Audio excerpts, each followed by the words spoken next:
'twas a dark and stormy night, nor'easter rolling in. It's a long 12 hours, the power's out again.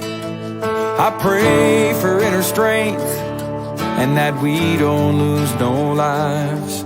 Just another day in the first responders' eyes. Half a cup of coffee's gone, the first run comes in. A car slid off the road, there's a family trapped within. My heart beats like a hammer, I can barely catch my breath. I'm thinking the worst and hoping for the best. Yeah, we ain't superheroes, we're just ordinary people trying to make a difference, and the first on every scene. It's a heavy, heavy burden to carry all this burden when you can't unsee the things you've seen. It keeps going on. When those sirens are gone.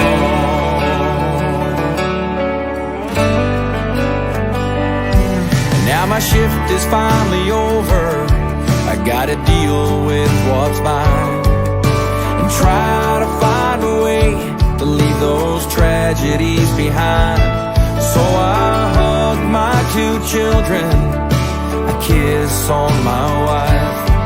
Just another day in first responders' life. Yeah, we ain't superheroes, we're just ordinary people trying to make a difference, and the first on every scene. It's a heavy, heavy burden to carry all this burden when you can't unsee the things you've seen. It keeps going on. When those sirens are gone.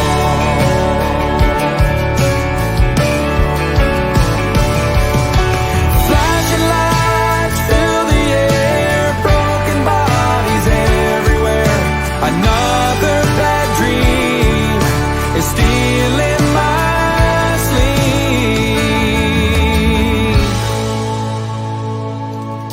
'Cause we ain't superheroes, we're just ordinary people trying to make a difference, and the first on every scene. And it's a heavy, heavy burden to carry all this hurting when you can't unsee the things you've seen. It keeps going on. When those sirens are gone, it keeps going on. When those sirens are gone.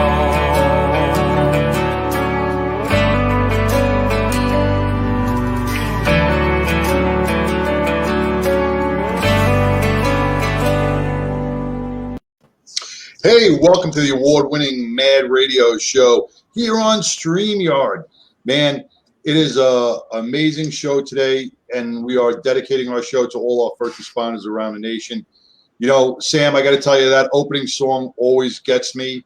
It gives me chills because it's powerful in every aspect, in every way you look at that song. It's written by a Canadian firefighter who really knows the true meaning of the mental stress that our first responders go through. And every time I hear that song, man, it moves me. Me too. I got the goosies. Yeah. Every single time. Yeah. It definitely, from your career, my career, we have different takeaways. Some the same.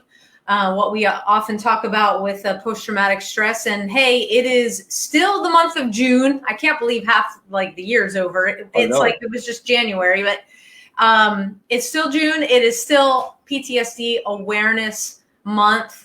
And so we are talking everything about healing our heroes, for all of our law enforcement out there, our firefighters, every first responder.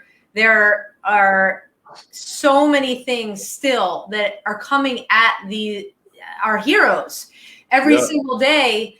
It's I've really had to kind of turn down my focus on that a little bit, because you can stay like in the news all day. And we still have these insane cities around our country defunding the police, or they're talking about it, and then like when they do it, and then they come back and say, whoa, we made a mistake. And by that time, it's too late. All the officers, it's too late, man. Double barrel, middle finger, as my friend Dan Bongino says.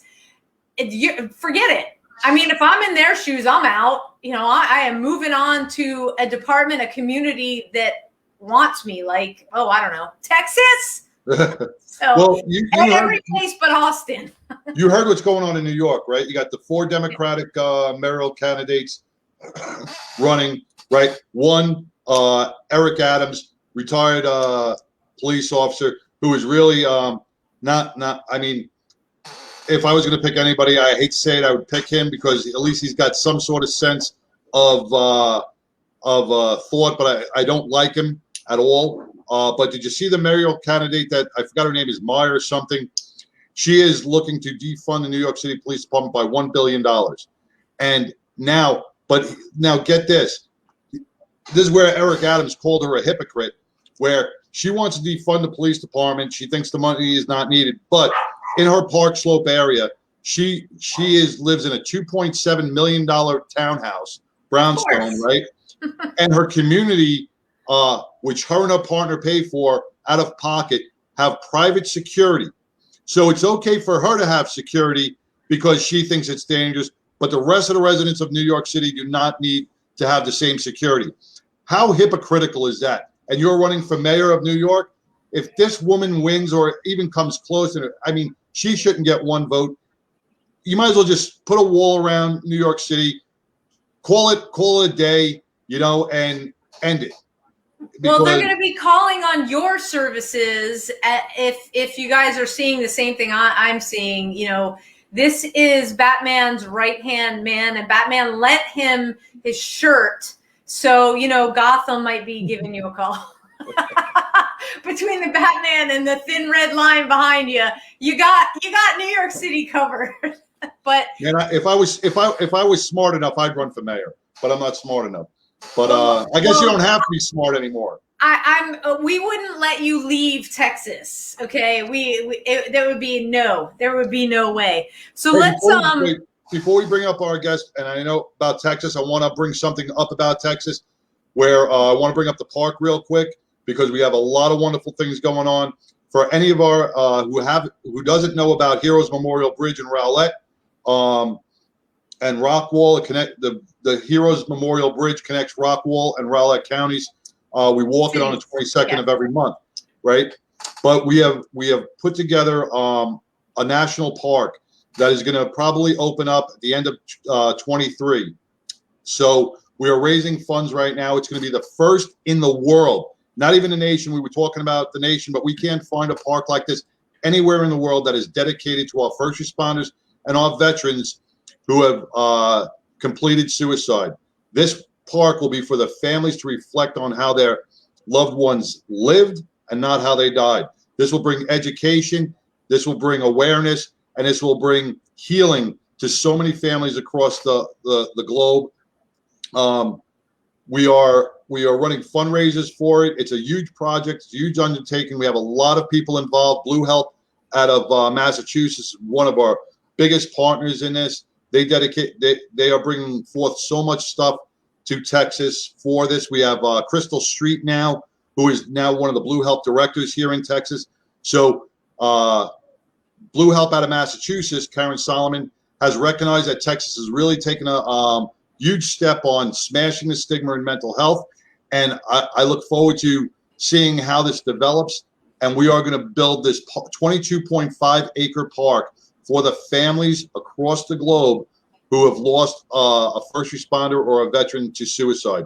It's going to be an amazing park. And in about 8 days, we will be able to show the 3D version of it. We have the architectural plans, but now in about 8 days, we'll get it back. It's going to be a 3D interactive schematic of the park where we can go on and you can check out the different parts of the park. So big news coming up. We'll keep everybody informed. Well, you just broke the big news. That's the cool thing. So where can people go to see what we're working on? Well, right now they can go to www.walkthebridge.org, and they can see the schematics. The Bridge Park Memorial Fund has not. The website is under construction right now. We're building it up. We have just gotten our 501c3, so we'll be able to take donations for the foundation. You'll be able to buy brick. You can go to the Blue Help website. You can purchase bricks with a loved one's name on it for the pathway through the park. We will be putting benches along the park in memory of those. If you'd like to purchase a bench, we'll also be putting shade trees in there in the memory of people. So a lot of big stuff coming on, but they can follow us right now on walkthebridge.org, and they can get all the updates and get more information. And hey, if you're local, join us the 22nd of every month as we walk the bridge. So yeah, you know, and that is a You froze there, kiddo. All right, well, Sam froze, and no, we're back. We're back. Sorry, little glitch with the Wi-Fi here. Perfect segue into what our guest does and her organization right now. You know, we talk about those that complete suicide that we lose, and remembering them how they lived and not how they died.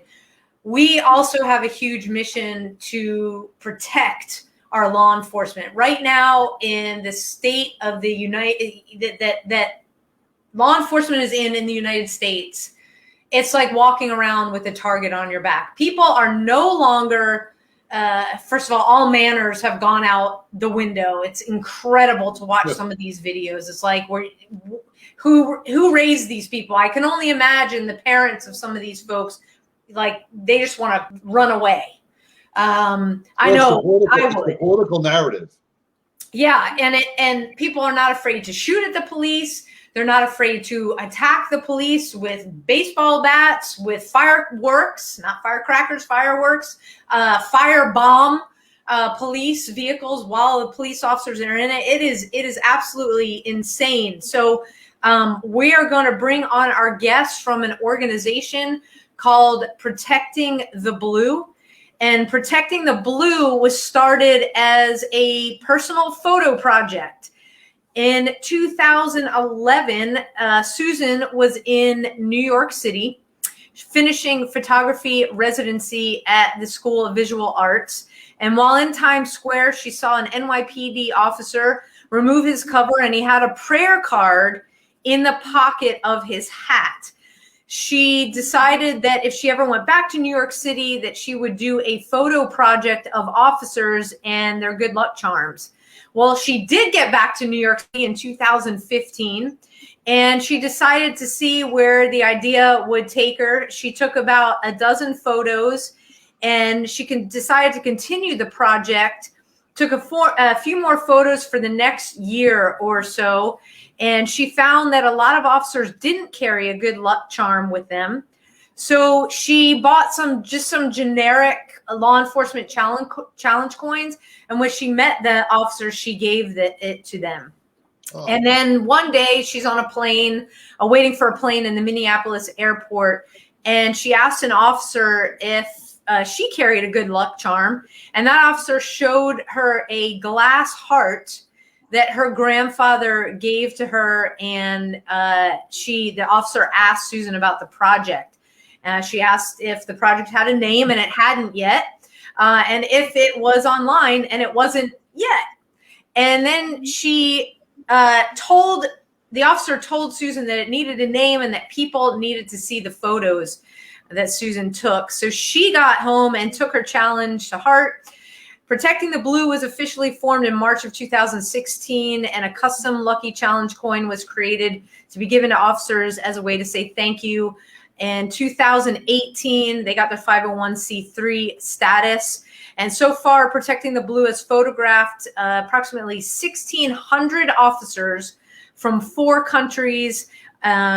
She's attended law enforcement events, visited many police stations. She's done ride-alongs and sent many of them lucky custom challenge coins. And I so grateful. Thank you so much. I received my own lucky challenge coin from Susan personally when we were both at a fundraiser a bunch of weeks back. I've got it in a very special place so that everybody comes into my house can see it, and they're like, "Oh, well, what's this coin?" So I get to Right tell by the them. coffee. Is it by the coffee mugs? It's by the coffee mugs. No, it's on the display case as you come into the living room. So I get to tell everybody about Susan and Protecting the Blue. So Susan, welcome to Mad Radio. Thank you for being with us. Hi, thank you so much for having me. We are honored to be here.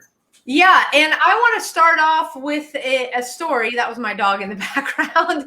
And because when you and I met, it was at a really awesome restaurant in Fort Worth. Like I said, we were at a fundraiser, and Susan didn't know me. I didn't know Susan. We were eating, and Susan was making her way around, and we got to talking. I can't remember what shirt I had on, but you asked if I was a police officer. I told you my history being in Secret Service and as a local law enforcement. And you presented me with this challenge coin, but you also gave me a very unique business card that introduced me even further to what you do. And I'm going to hold this up so everybody can see it. Oh, yeah. Can you guys see this? Okay. So, like I said, I did not know Susan. Susan did not know me. She did not know about my service or where when she gave me this business card and then the challenge coin. This card, this photo happens to be an NYPD officer with his canine unit. Okay. Not knowing I was in New York. These guys right here, and Susan, correct me if I'm wrong. They also served as part of the bomb unit. Do I remember us talking something about that? I don't know. That's Canine Officer Timoshenko and his partner. So that's Timoshenko's partner. Yeah, right here. The dog. Yeah. The dog. And so my dogs obviously know that we are talking about these two brave warriors because they just were like, yay. They're giving him verbal claps. Yes. NYPD helped us in the Secret Service do our bomb sweeps, a lot of different things. So when she gave me this, I was like, whoa, totally blown away. Like I said, Susan and I did not know each other. And so paths are meant to cross for a reason. And I knew right then, I said, oh, is your information on this? Great. I'm emailing you because we need to have you on the show. And then when I read about what you do and your background, being from Texas, you worked in a sheriff's department. You met your husband while he was working. It is an amazing project that you put together. So just tell us more about it. Like I said, it started in 2016 when I met the officer with Minneapolis Airport PD. And she said, you have to do this. People need to see our photos. People need to see that we're human. And I said, okay, I can do that. And it got put online about a month later, and it just went crazy on Instagram and Facebook. I just kept on getting follows and kept on getting hits. And so I said, I guess we'll just keep this going. And it has, and it's really, I never thought I would have a nonprofit organization. I never thought I would travel the country, meeting these officers and getting to thank them for what they do. But it has turned into a really, really rewarding journey. And it's a full-time journey because for the past 15 years, you and your husband have decided to take this show on the road, and you have been traveling around the country in your RV, in your fifth wheel, for 15 years. And so you show up at a place right now. We're talking to you. You're in North Carolina. You get to go in and visit the stations while your husband does his work thing, and you get to continue to photograph, continue to tell the stories, and just invite the officers into your community. And it's really awesome. How has the past 15 years on the road been? It's crazy. A lot of people can't do it, but we seem to like it. We travel with our Basset Hound, and he loves it and gets to meet everybody. And like I said, this way I get to meet officers from all across the country, and they really, really are appreciative just to know that somebody is on their side and says, thank you for what you do. It's got to be a rewarding feeling when you get to, because not everybody has the opportunity to get up and go up to an officer and shake their hands, because they feel intimidated, or the current narrative makes them feel like they shouldn't do it.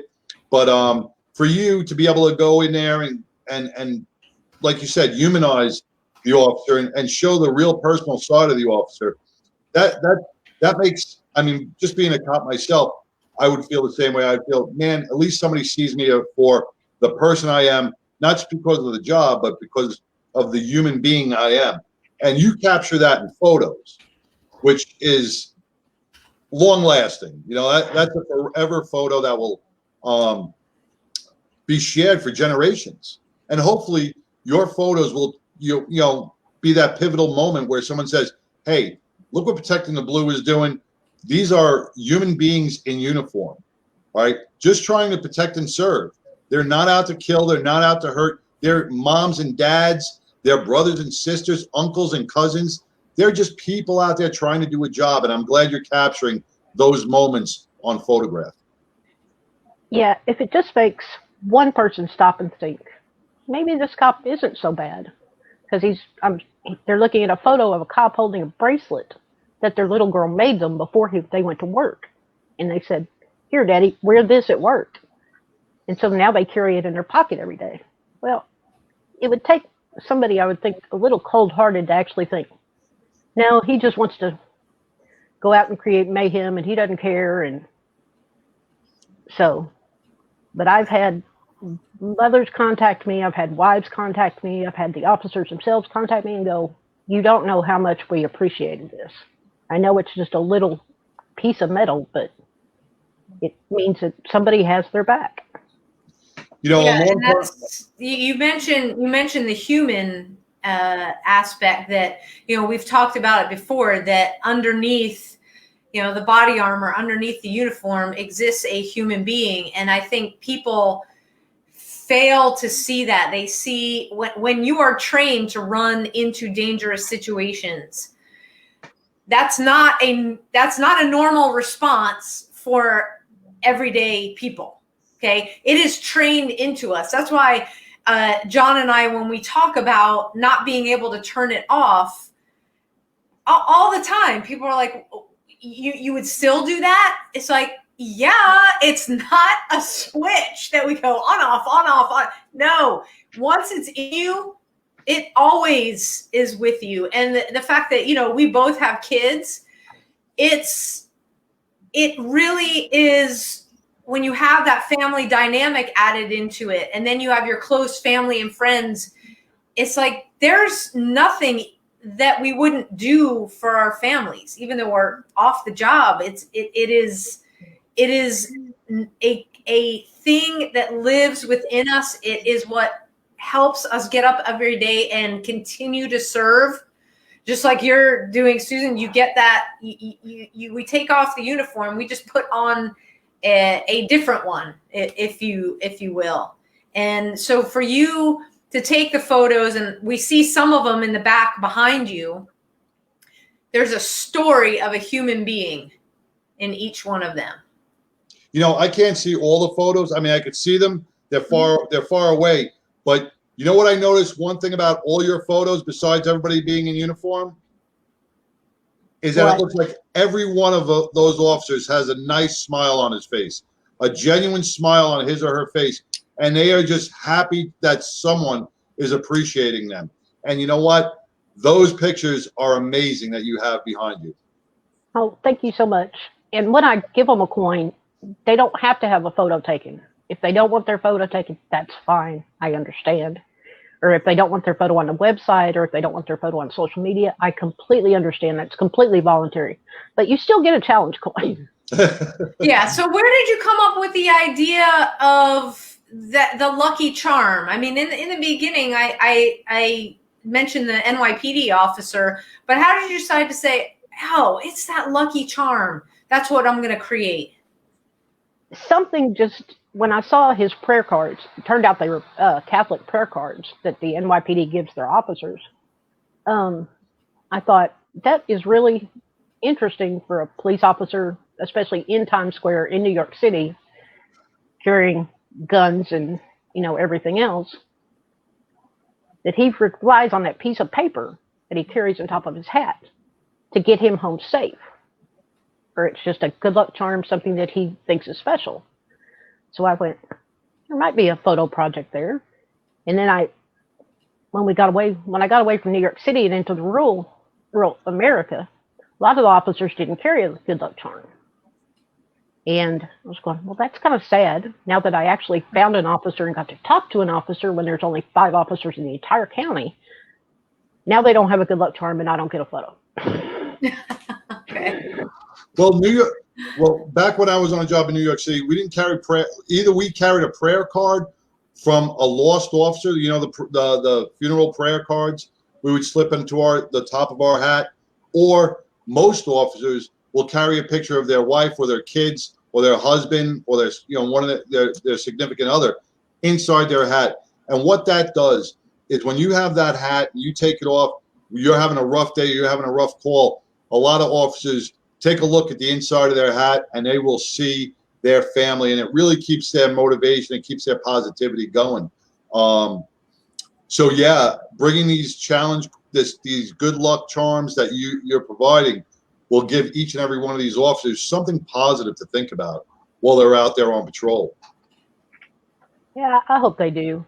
I mean, I've had everything from pictures of the family, pictures of their dog, to coins that were blessed by the Pope, to one guy had a Wonder Woman action figure that he carried with him for 20 years. And he said, you're going to think this is strange. I went, probably not. I've encountered just about every lucky charm you could imagine. I'm judging them every way to Sunday right now. I'm judging that Wonder Woman cop every day to Sunday. There you go.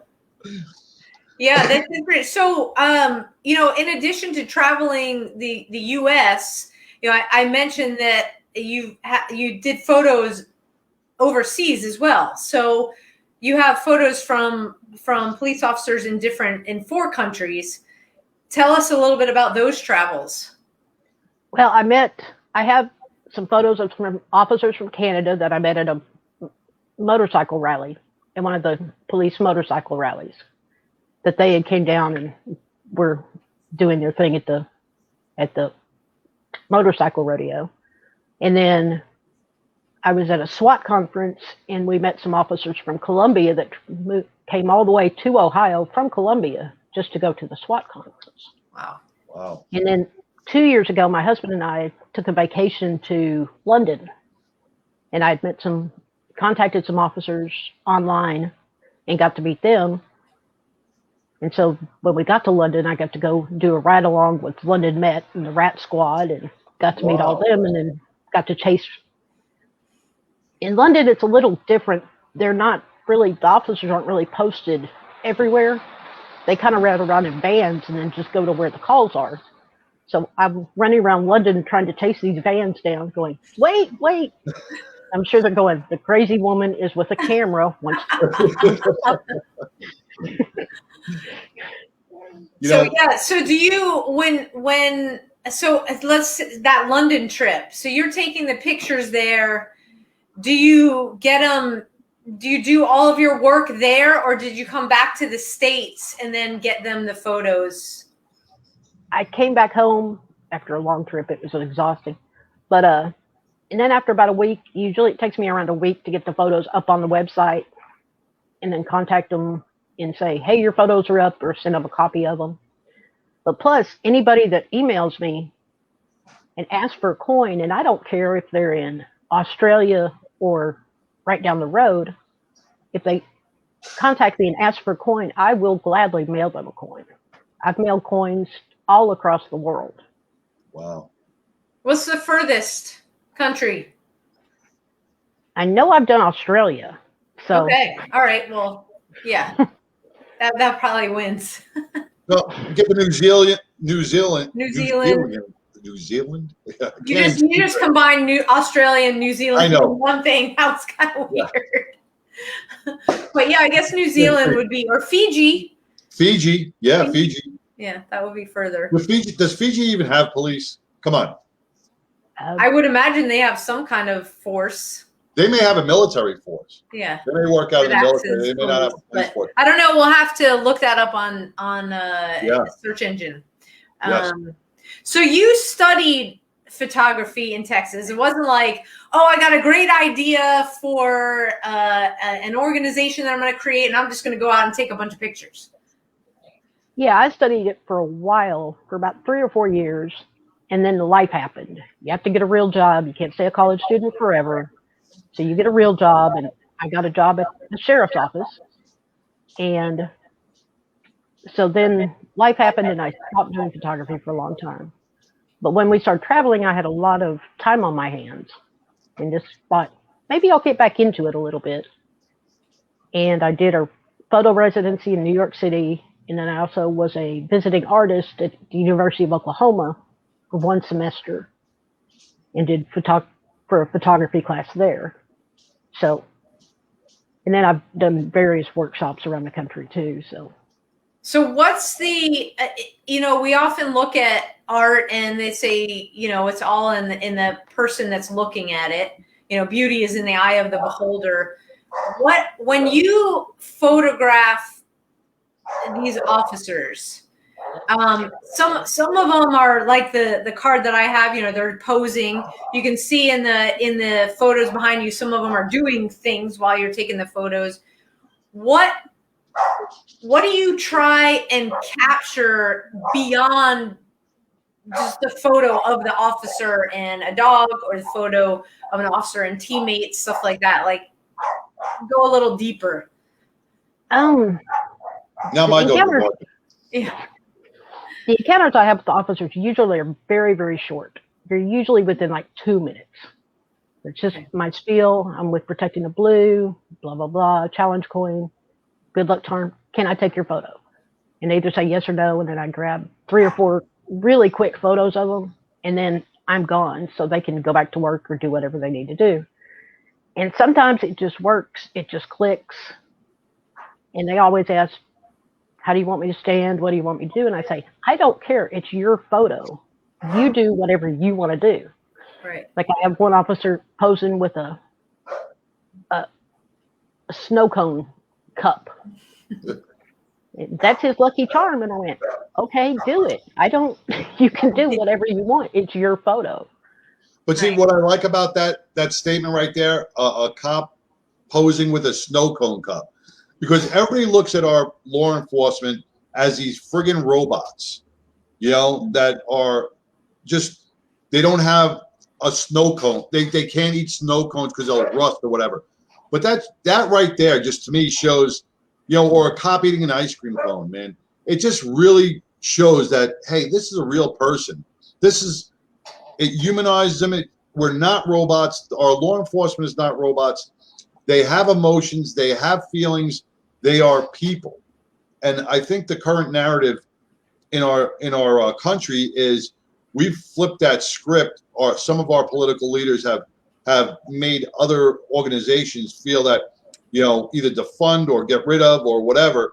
And our law enforcement's out there trying to do the hardest job in the world to try to make a difference. And they're going against such adversity that we are going to see a decline in our officers. We're going to see an uprise, as we've been seeing in a few of the cities, an uprise in violence and crime. And like you said in the beginning, Sam, what's going to happen is, just like in Minneapolis and Portland and all these other states where now they're trying to reverse that role, but the damage is already done. They've already lost 200 police officers in one town, and that right there puts such a major impact on now the whatever's left. Say there's another just 200 officers left, put a major impact on them. How long before they leave?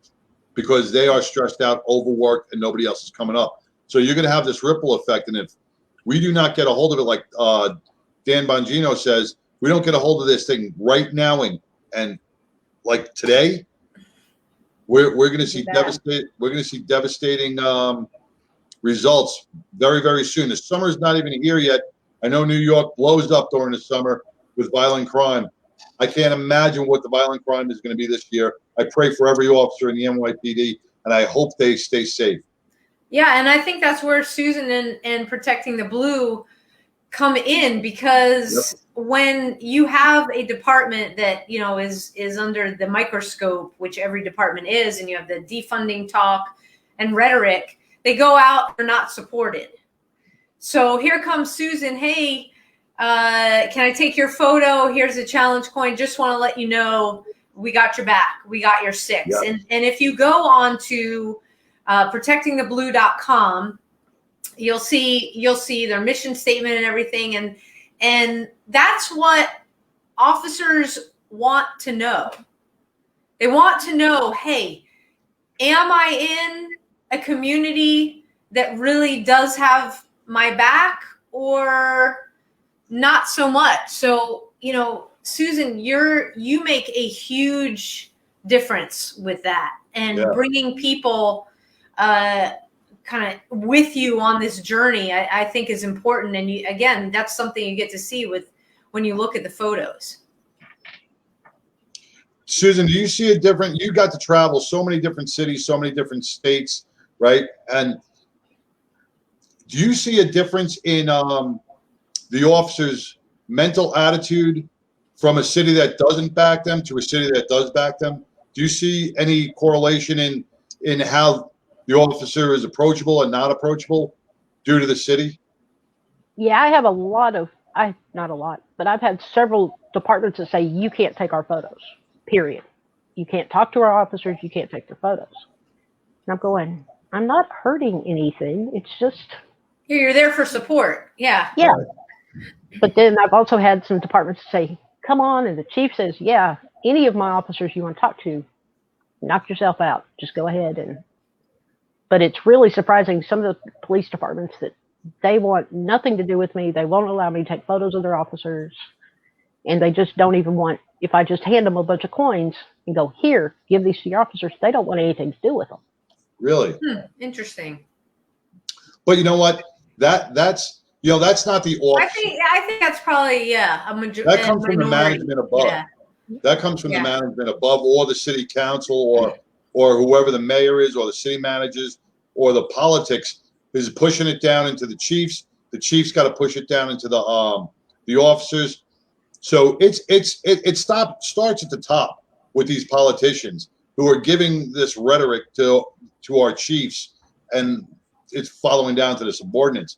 That makes it even harder for an officer to interact and be part of the community, because it's all about the community. And if you can't talk to a community activist such as yourself from Protecting the Blue, if someone's alienating you, saying you're not allowed to talk to our officers, now can you imagine what that chief is sending that message down to his other officers on, just patrolling a community? If he can't talk to you, who can he talk to? Yeah. Right. And I did a national night out, and there were two departments right beside each other. One department I could photograph, one department I couldn't photograph. Were all these officers like doing undercover work or some weird thing? No, it was just their department policy. No photos on social media. Okay, well, all right, I can understand that if it's a department policy because of the social media, and they don't want their officers identified. Depends on the city, I guess. And hey, Tom from Florida says, hey, you know, you go to a number of national night outs. You go to a number of them. Nights out. I don't know. That sounded weird. Anyway, and so when you travel, where's the fundraising? Like, how does Protecting the Blue fundraise? Because cameras aren't cheap, and neither is what you do with the computer stuff. And challenge coins are expensive. Challenge coins, yeah, can be as well. Yep. Shipping. Yes, they are. All of our fundraising right now is done online. I've done a few local events, but usually I'm not in a location long enough to get the contacts that I need to get a booth at, say a fair or a festival. But usually most of our donations come from online. Okay. And we have a bunch of great supporters on like our Facebook page and our Instagram and Twitter that will do, and a lot of people on Facebook do their donations for their birthday. You can, through Facebook, you can designate a charity and raise money for your birthday instead of getting birthday presents. So we've had a lot of successful fundraisers that way.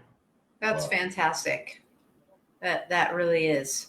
That brings up a great point, Sam. I mean, challenge coins, shipping, especially even shipping a small challenge coin to Australia to a cop. I mean, that's still costing $10 just to ship to Australia from the weight of the challenge coin. Challenge coins are, so how can people, they go to Protecting the Blue on Facebook? Is there a website? Is there anything? You can do it through Facebook, or you can also just do it through our website, which is protectingtheblue.com. There's a donate button. You can make a donation through PayPal, or you can. There's even an address. You can even send a check if you want to send a check. Oh, nice. Now, are you Protecting the Blue on Facebook as well? Yes. Okay. Protecting the Blue on Facebook and Instagram, and on Twitter, it's Protecting Blue. Protecting Blue. All right. Ask a question because I got to type all this. All right. Once again, your photographs. Now, when you say, I know that's department policy, and a lot of cops have come under fire lately with TikTok and doing some social media stuff in uniform.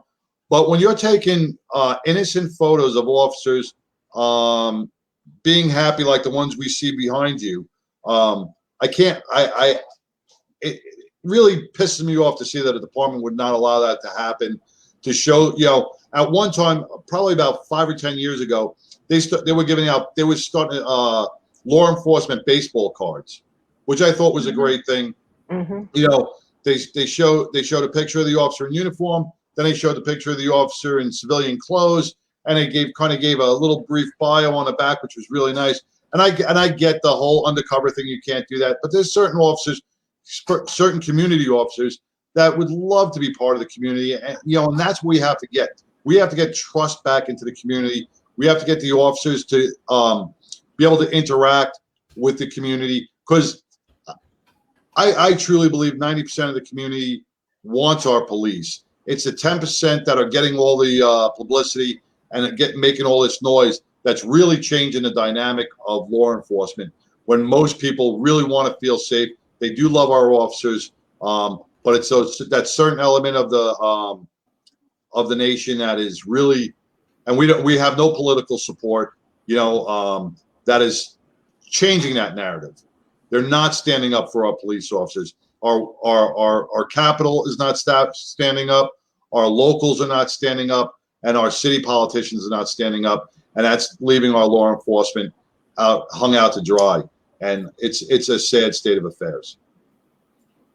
And right now on social media posts, I black out any name tags, badges, or identifying emblems. Right. Just for the officer's protection. Well, that's great. Just keep the smiles. Yeah. A bunch of officers say, I don't care. They can come find me. They can do whatever. I don't care. But I still feel bad, because if one of the officers got hurt because of one of my photos, it would just be devastating. Yeah, but you know what? It's so nice to see your photos than seeing some crap photo on YouTube that some purple criminal took while a cop is trying to do his job. I'm tired of seeing all these criminals taking pictures of our officers in the heat of battle when they're under stress, and then posting them like they're YouTube sensations. Look what they caught on video. You know, it's nice to see what you're doing. You're capturing the heart of our law enforcement. You're capturing the smiles, the humanity, the real person. And like I said, Susan, I commend you for that. Protecting the Blue is definitely your name. It's perfect. It's a perfect slogan. And I hope in the near future that more chiefs, more cities will allow you to do the good deeds that you're doing. Well, and Tom points out a great point. They're the first to call law enforcement when they need help. Yep. That's Tom with Tom Barry, Blue Alert, right? Tom Barry. Oh yeah, I can see it now. Tom Barry with Blue Alert, a great organization out of Florida. They have started, for those who have seen the Blue Alerts come on our phones, just like the Amber Alert.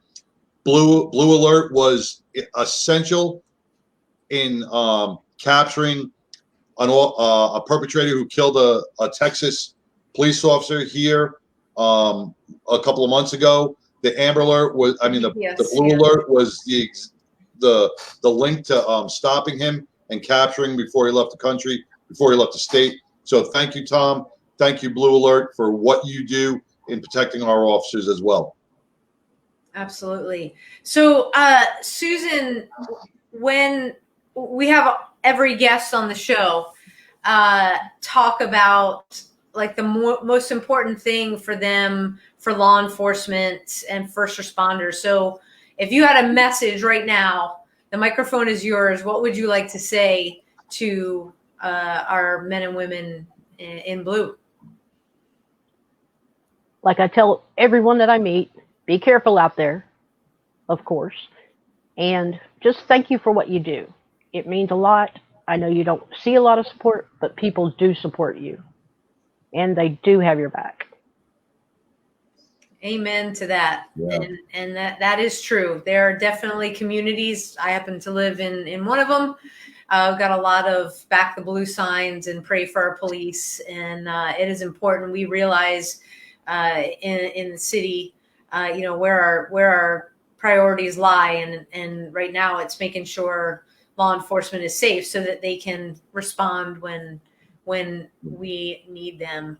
Susan, I can't thank you enough. I think the whole concept of the expansion on the Lucky Charms that some of the officers carry with them with that challenge coin, it is, every time when I walk by, my display and, I have challenge coins over the years, but yours is very unique. And sorry, folks, if you want a challenge coin, log on to Protecting the Blue, make a small donation. Susan will send you the challenge coin. It is one of the most unique challenge coins that I have. And I just can't thank you enough for just for that gift. It really is a special gift. Susan, you're traveling. I know you and your husband are traveling. You're in North Carolina now. Do you have plans to go to other states? What's your next stop on the Protecting the Blue agenda? We don't know where we're going to be until his company tells us where we're going to be. So it can be here, it can be there. We can stay here for 2 days. We can stay here until next January. We just never know. All right. Well, I also want to say, you only get a challenge coin if you are a law enforcement officer or a retired law enforcement officer. It's a very select group to get a challenge coin. Right. Gotcha. Very good. Gotcha. And I also as it should be. And I also have a great support system with my husband, my board of directors, and especially my sister-in-law who follows me around and keeps all my notes for me and tries to keep me sane when I'm handing out challenge coins left and right. So that's awesome. That's awesome. It helps to have a staff. Yes, it really does. Yeah, you need it. It gets for all the stuff you do, taking pictures when you're allowed to take pictures, to take the names and the little bios of all these officers it's a lot of work. It's you put a lot into it. Thank you very much for what you do. Thank you so much. Yeah. Thank so you so much for having us. So You We bet. are If honored you to be want to connect with Protecting the Blue, the easiest way is to just go to the website. I put it in the comment stream, protectingtheblue.com.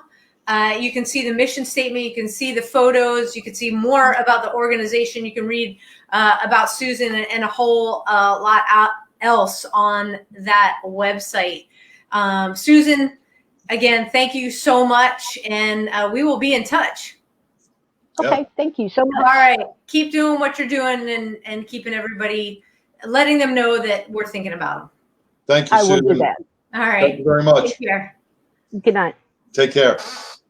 All right. Wow. That was really awesome. I mean, to have this another organization, but for her to hone in on photography, Yes. it's such a unique thing. And to have, as a law enforcement officer, to have your photo up there to be as forever. I mean, it's not Right. like it's going anywhere. And then to receive that challenge coin, this is an additional thank you. You know, I'll just say that if you're out and about, wherever you're listening from in your community, you see a police officer, sheriff's deputy, constable, anybody, any peace officer, firefighter, EMS, you name it, first responder, go up and say thank you. They right now do not have enough people saying thank you for what you do. And it is creating a ripple effect, John, like you said, across the U.S. We see it in, you know, the few cities. They're in the news every day, and we don't have to go down the list. Right. If you are in one of those cities that doesn't want you, come to Texas. Okay. You are not Austin. We're not even sure if Austin is Texas anymore. Just, you know, talk about building a wall. But we have got amazing departments that want you here. We've got incredible communities that want you here. And hey, just think about it.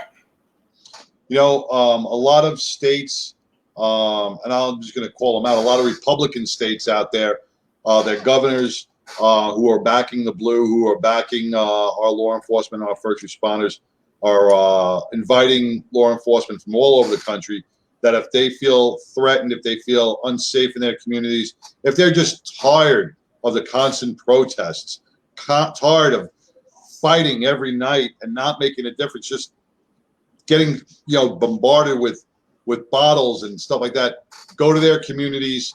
Go to a community that wants you. Go to a community that's going to respect you. Remember, you are important. We just had an officer in New York City, retired New York City officer, was killed trying to do the right thing, try to protecting somebody else. Like you said, Sam, we can't turn it off.